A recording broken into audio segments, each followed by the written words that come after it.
ಮಂಡ್ಯದಲ್ಲಿ ನಾವು 68 ಕೋಟಿಗೆ ತಂದ ಕಾವೇರಿ ಜಲಾಧಾರಿಯನ್ನ ಕಾಂಗ್ರೆಸ್ ಸರ್ಕಾರ ಬಂದಾಗ ಚಲುವರಾಯಸ್ವಾಮಿ 168 ಕೋಟಿಗೆ ಮಾಡಿಕೊಂಡು ದುಡ್ಡು ಹೊಡೆದ.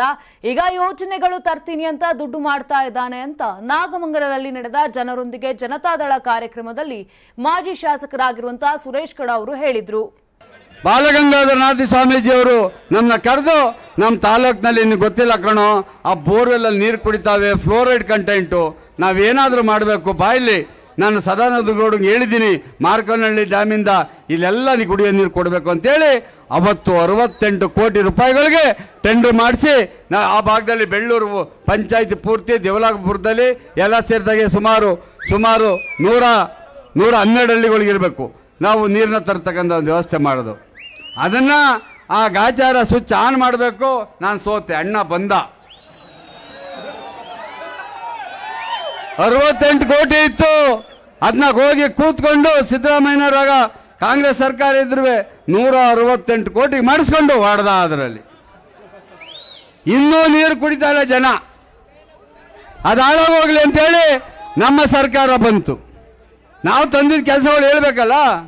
ನಮ್ಮ ಸರ್ಕಾರ ಬಂತು, ಕುಮಾರಸ್ವಾಮಿ ಅವರು ಮುಖ್ಯಮಂತ್ರಿ ಆದರು.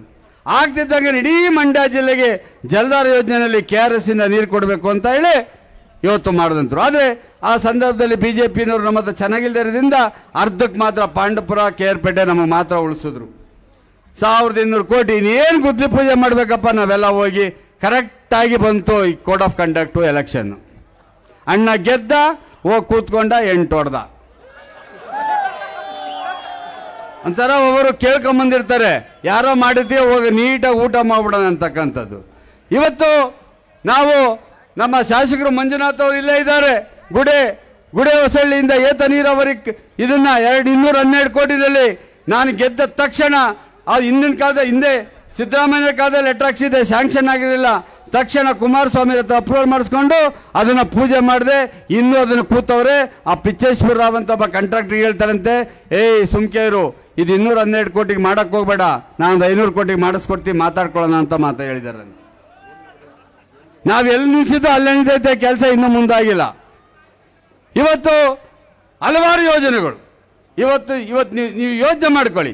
ಈ ಬೆಂಗಳೂರಿಂದ ಜಲಸೂರು ರೋಡು, ನಾನು ಮೊದಲು ಶಾಸಕನಾದಂಥ ಸಂದರ್ಭದಲ್ಲಿ ನಮ್ಮ ಉದಾಸಿಯವರಿದ್ದರು, ಅವ್ರ ಕಾಲದಲ್ಲಿ ತಂದಿದ್ದಂಥದ್ದು.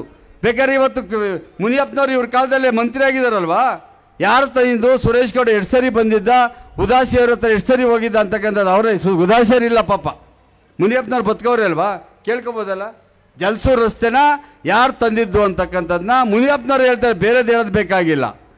ಇವತ್ತು ಹಲವಾರು ಪ್ರತಿ ಗ್ರಾಮಗಳಿಗೂ ನಾನು ಬಹುತೇಕ ನಮ್ಗಿರ್ತಕ್ಕಂಥ 600 ಚಿಲ್ಲರೆ ಹಳ್ಳಿಗಳಲ್ಲಿ 16 ಹಳ್ಳಿಗಳಿಗೆ ನಾನು ಕೆಲಸ ಮಾಡೋಕ್ಕಾಗಿಲ್ಲ. ಪ್ರತಿ ಒಂದು ಗ್ರಾಮಕ್ಕೂ ಅದು 10 ಲಕ್ಷನೋ 20 ಲಕ್ಷನೋ 25 ಲಕ್ಷನೋ 1 ಕೋಟಿನೋ, ನಮ್ಮ ಕೊಪ್ಪಕ್ಕೆ 8.5 ಕೋಟಿ. ಅದು ನಾನು ವಿರೋಧ ಪಕ್ಷದಲ್ಲಿ ಕೂತ್ಕೊಂಡು ಮಾಡಿರ್ತಕ್ಕಂಥ ಕೆಲಸ. ನಾನೇ ಮಂತ್ರಿ ಆಗಿರಲಿಲ್ಲ, ನಾನು ಅಥವಾ ಆಡಳಿತ ಪಕ್ಷದ ಶಾಸಕ ಆಗಿರಲಿಲ್ಲ.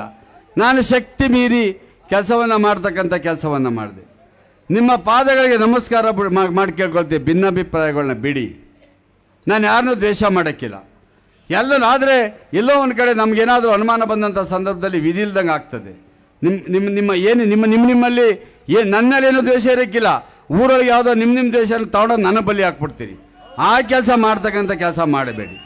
ಇವತ್ತು ನೀವು ಈ ಹಳೆ ಮೈಸೂರು ವಿಭಾಗದಲ್ಲಿ ಒಂದು 50-60 ಸೀಟ್ ನಾವು ಗೆಲ್ಸ್ಕೊಡ್ದಿದ್ರೆ ಕುಮಾರಸ್ವಾಮಿ ಅವ್ರನ್ನ ಮುಖ್ಯಮಂತ್ರಿ ಹೆಂಗೆ ಮಾಡ್ತೀರಿ ನೀವು? ನಾನು 86 kg ಇದ್ದವಳು 71 kg ಬಂದಿದ್ದೀನಿ. ವಯಸ್ಸಾದ್ಮೇಲೆ ಸ್ಮಾರ್ಟ್ ಆಗಿ ಕಾಣ್ತೀರ ಅಂದ್ರೆ ಜಿನ್ನಿ. 126 kg ವೇಟ್ ಇದ್ದು ನಾವು ಈಗ 114 kg ಲೆಕ್ಕ ಬಂದಿದ್ದೀವಿ. ಯಾವುದೇ ಸೈಡ್ ಎಫೆಕ್ಟ್ ಆಗಿಲ್ಲ. 84ರಿಂದ 50 kg ಬಂದೆ, ಆಮೇಲೆ ಸಣ್ಣಗೆ ಫಿಟ್ ಆಗಿದ್ದೀನಿ. ಅದಕ್ಕೆ ನಾನು ಯೂಸ್ ಮಾಡ್ತಾ ಇರೋದು ಜೀನಿ ಸ್ಲಿಮ್. 84ರಿಂದ 50 kg ಬಂದೆ, ಆಮೇಲೆ ಸಣ್ಣಗೆ ಫಿಟ್ ಆಗಿದ್ದೀನಿ. ಅದಕ್ಕೆ ನಾನು ಯೂಸ್ ಮಾಡ್ತಾ ಇರೋದು ಜೀನಿ ಸ್ಲಿಮ್. ಸಣ್ಣ ಆಗಕ್ಕೆ ಜೀನಿ ಸ್ಲಿಮ್ ಯೂಸ್ ಮಾಡದೆ ಹೆಲ್ದಿನೂ ಅದೇ. ನೀವು ಸಣ್ಣ ಆಗ್ಬೇಕಾ, ಹೆಲ್ದಿ ಆಗ್ಬೇಕಾ? ಹಾಗಿದ್ರೆ ಜೀನಿ ಸ್ಲಿಮ್ ಯೂಸ್ ಮಾಡಿ. ಸಣ್ಣ ಆಗೋದಕ್ಕೆ ಯಾವುದೋ ಪ್ರಾಡಕ್ಟ್ ಹೇಳ್ತಾ ಇದ್ದಾಳೆ, ಏನಾದರೂ ಸೈಡ್ ಎಫೆಕ್ಟ್ಸ್ ಇದೆ ಅಂತ ಯೋಚನೆ ಮಾಡ್ತಾ ಇದ್ದೀರಾ? ಖಂಡಿತ ಇಲ್ಲ, ಯಾಕಂದ್ರೆ ಇದು ಕೆಮಿಕಲ್ ಫ್ರೀ. ಸಣ್ಣ ಆಗಬೇಕು ಅಂದರೆ ಜೀನಿ ಸ್ಲಿಮ್ ಯೂಸ್ ಮಾಡಿ. ಹೆಚ್ಚಿನ ಮಾಹಿತಿಗೆ ಕೆಳಗೆ ಡಿಸ್ಪ್ಲೇ ಆಗ್ತಿರೋ ನಂಬರ್ಗೆ ಕಾಲ್ ಮಾಡಿ.